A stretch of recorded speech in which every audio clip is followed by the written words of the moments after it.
આપ સર્વોને હેતપૂર્વક જય શ્રી સ્વામિનારાયણ।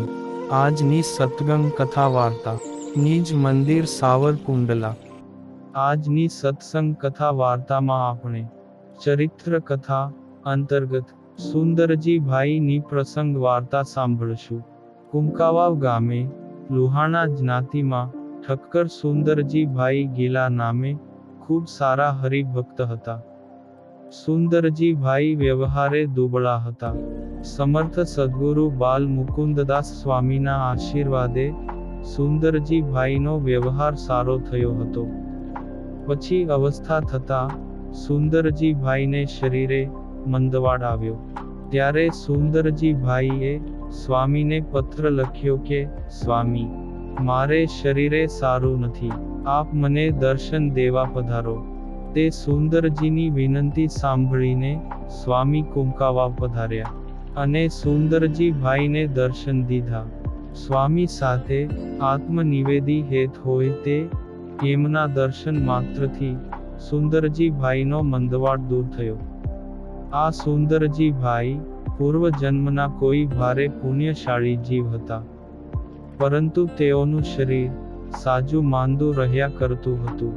તે નાના બાળકને જેમ પોતાની માતાનો જ આશરો હોય, એમ સુંદરજીભાઈને સારા માઠા પ્રસંગોમાં એકમાત્ર સ્વામીનો જ આશરો હતો।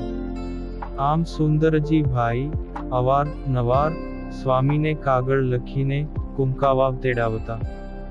આવી સુંદરજીભાઈની મુમુક્ષુતાને લીધે સ્વામી પણ જ્યારે જ્યારે સુંદરજીભાઈ કાગળ લખે ત્યારે વિચરણમાં હોવા છતાંયે કુંકાવાવ ગામે સુંદરજીભાઈને દર્શન દેવા માટે અવશ્ય પધારતા। અને કુંકાવાવના સહુ નાના મોટા હરિભક્તોને પણ સુંદરજીભાઈ પ્રત્યે ભારે આદરભાવ હતો। એક વાર સ્વામી હાટીના માળિયા બિરાજતા હતા, ત્યારે આ બાજુ કુંકાવાવમાં સુંદરજીભાઈના શરીરે મંદવાડ વધ્યો। મંદવાડ વધ્યો એટલે સુંદરજીભાઈએ પોતાનો ખાટલો ગામના મંદિરમાં લેવડાવ્યો અને સ્વામીને કાગળ લખીને વિનંતી કરી કે હે સ્વામી, મારા દેહનો કાંઈ ભરોસો નથી, તો કૃપા કરીને મને દર્શન દેવા પધારો। ને સુંદરજીભાઈનો પત્ર મળ્યો એટલે સ્વામી માળિયાથી રવાના થઈને જૂનાગઢ પધાર્યા। તે સ્વામીને અચાનક જૂનાગઢ આવેલા જોઈ નારાયણદાસ સ્વામીએ પૂછ્યું કે સ્વામી, કેમ અચાનક આવવાનું થયું? ત્યારે બાલમુકુંદ દાસ સ્વામીએ કહ્યું, જે કુંકાવાવના સુંદરજીભાઈ માંદા છે ને એમનો કાગળ આવ્યો એટલે અમારે દર્શન દેવા માટે કુંકાવાવ જવું છે। એ સાંભળીને નારાયણદાસ સ્વામીએ હાથ જોડીને કહ્યું કે સ્વામી, એમની માંદગી તો કાયમની ઊભી છે અને કાગળ પણ આવ્યા જ કરે છે। આપ આ ઉંમરે તમે કુંકાવાવનો ધક્કો ક્યાં ખાશો? અને આપની ઉંમર હોય તે થાકી જશો। ત્યારે સ્વામી બોલ્યા, જે સુંદરજીભાઈની આ વખતની માંદગી જુદી રીતની છે। આ વખતે તો મહારાજ એમને તેડી જશે, માટે એમને છેલ્લા દર્શન દેવા માટે જાવું જરૂરી છે। આટલું કહીને જૂનાગઢથી નીકળીને બાલમુકુંદ દાસ સ્વામી સંતોની સાથે કુંકાવાવ પધાર્યા। ગામ કુંકાવાવમાં એ સમયે કૃષ્ણચરણ દાસ સ્વામી સંત મંડળ સાથે વિરાજમાન હતા। સ્વામીના દર્શનથી કૃષ્ણચરણ દાસ સ્વામી, સર્વ સંતો તેમજ સુંદરજીભાઈને અત્યંત આનંદ થયો। ત્યારે સુંદરજીભાઈએ સ્વામીને કહ્યું કે સ્વામી, હું આપને વારંવાર કુંકાવાવના ધક્કા ખવડાવું છું, માટે રાજી રહેજો। તે સ્વામીએ કહ્યું, જે સુંદરજી, એની ચિંતા ન કરવી, ભગવાન અને સંતો તો ભક્તને આધીન હોય છે, પરંતુ સ્વામી, આ રોજની માંદગી બહુ પરેશાન કરે છે।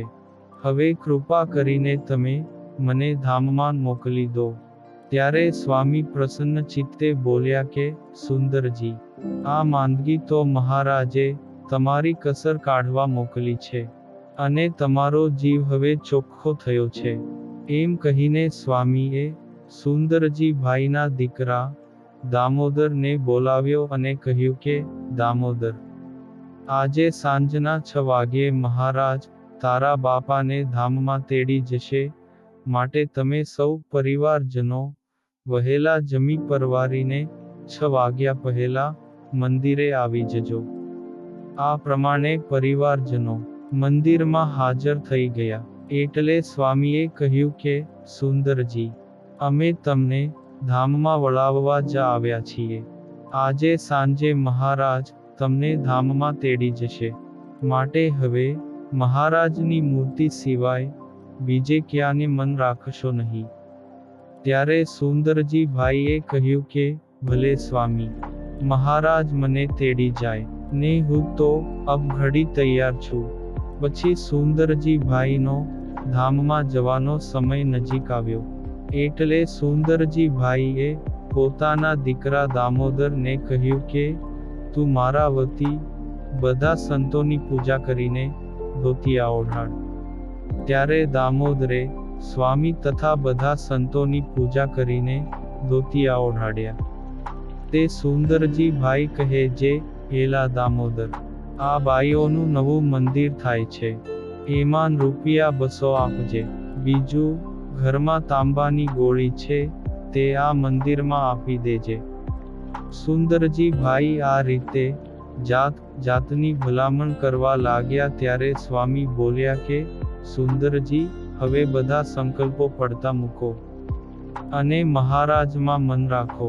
આમ સ્વામીએ ટકોર કરીને સુંદરજી ભાઈના શુભ સંકલ્પો પણ બંધ કરાવી દીધા.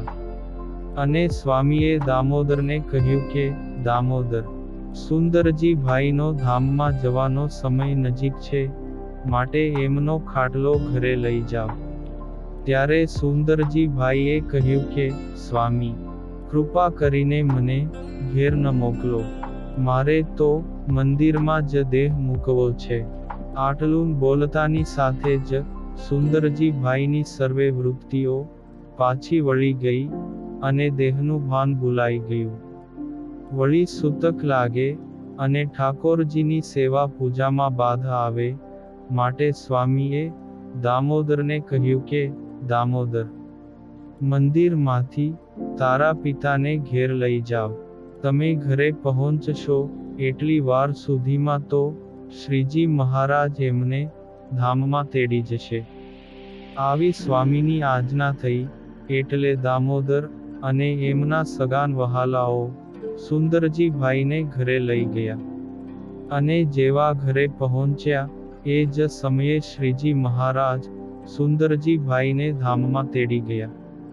ગામના સહુ જનોને આમ સુંદરજી ભાઈને બોલતા ચાલતા સ્વામીના કહ્યા પ્રમાણે એ જ સમયે પંચમહાભૂતનો દેહ છોડીને ધામમાં જતા જોઈને બહુ ગુણ આવ્યો, અને સૌ કોઈ અચરજને પામ્યા. આ પુનિત પ્રસંગ આજે સદ્ગુરુ ગાથામાંથી સાંભળ્યો, અને હવે પછીની કથા વાર્તા આપણે આગળના ભાગમાં સાંભળશું. અત્યારે આપ સર્વોને ભાવથી જય શ્રી સ્વામિનારાયણ.